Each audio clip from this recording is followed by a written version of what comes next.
Assalamualaikum warahmatullahi wabarakatuh.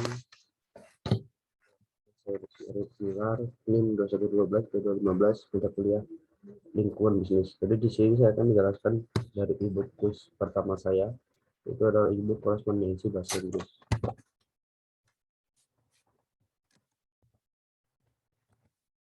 Pertama adalah presentasi 1, itu adalah perkenalan dari bisnis.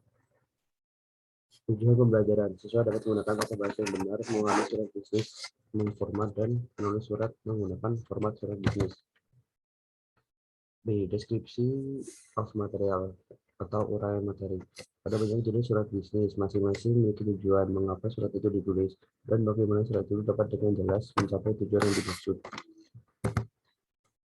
Kemudian, jika Anda tidak tahu pada siapa surat yang ditujukan, cobalah mencari tahu dari berbagai sumber dengan siapa Anda berkomunikasi, sehingga surat Anda mendapatkan kesan yang baik. Maka Anda dapat memberi penjelasan mengenai tujuan penulisan surat itu. Anda dapat segera memulai menulis surat Anda apabila sudah mengetahui dengan pasti kepada siapa surat Anda ditujukan. Akan tetapi ada beberapa hal yang perlu diperhatikan. Jika surat Anda tentang bisnis, pertahankan nada dan gaya bisnis Anda, agar keramahan perlu dikedepankan. Tetapi tujuan bisnis juga harus dicapai. Bayangkan bagaimana Anda akan berbicara jika Anda duduk di seberang meja negosiasi. Pembicaraan yang biasanya terjadi dalam negosiasi dapat dituliskan dalam surat itu. Cobalah meniru gaya bicara yang baik untuk ditulis di atas kertas. Dengan menulis surat yang baik kepada seseorang, itu akan meningkatkan kemungkinan menerima balasan yang dapat meningkatkan peluang untuk hubungan baik dan kerjasama bisnis. Penggunaan kata ganti harus dipertimbangkan dengan hati-hati saat Anda menulis surat bisnis.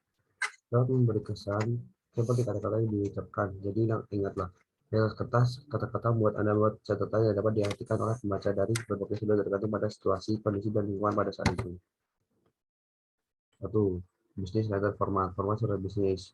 Itu ada A. Letter address, B. Date, C. An inside address, D. A solution, body paragraph, which consists of opening, focus, action, and closing.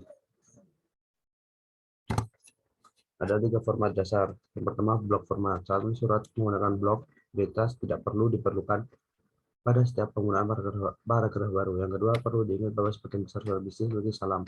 Maka 4 bagian itu adalah pembukaan, fokus, tindakan, penutupan. Yang B adalah semi block from. Saat surat menggunakan semi block, semuanya dimulai pada margin kiri. Yang kedua, tanggal harus berada di sisi kanan surat itu. Yang ketiga, di surat tempatkan tanda tangan di sisi kanan atau kiri tergantung pada surat yang Anda gunakan. Yang terakhir adalah intended from. Jika Anda memutuskan untuk menulis surat menggunakan formula identasi setiap kalimat pertama dari paragraf, akan nama, alamat, nomor telepon.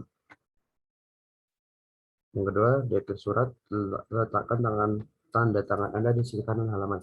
Jangan lupa untuk memberikan informasi tentang bagaimana Anda dapat dihubungi jika perlu. Itu yang dapat saya sampaikan dari penjelasan saya. Kurang lebihnya mohon maaf. Wassalamualaikum warahmatullahi wabarakatuh.